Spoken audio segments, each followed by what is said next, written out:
প্রশাসনের কাছে দাবি করছি অবিলম্বে অন্যান্য উপজেলায় সারা বাংলাদেশে যেভাবে টুল নেওয়া হয় চাঁদপুর সদরের জন্য সেইভাবে টুল নেওয়া হয়। এর ব্যতিক্রম হলে মালিক ড্রাইভারেরা আন্দোলন করে তুলবে কথা। এবং বারবার দেখা গেছে পৌর প্রশাসনের কাছে আমরা দাবি করেছি, কিন্তু আমাদের কোনো দাবি তারা মানে নাই। তারা বারবার শব্দ করে ড্রাইভারদের জুলুম করে, যতবার গাড়ি ঢুকে লোড আনলোড খালি গাড়ি ঢুকলো 100 টাকাতে 75 টাকা তাদেরকে টোল আদায় করতে হয়। তারা এভাবে চাঁদাবাজি করে চলছে।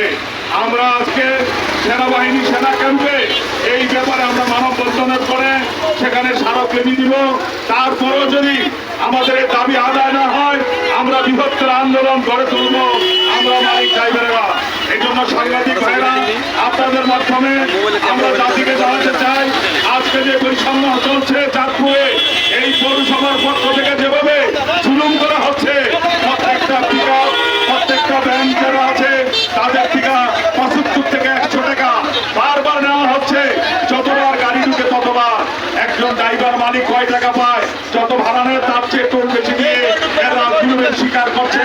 এই জুলুম থেকে ড্রাইভার এবং মালিক সমিতি বাঁচার জন্য পরিত্রাণ পাওয়ার জন্য আজকে মানববন্ধন করছে।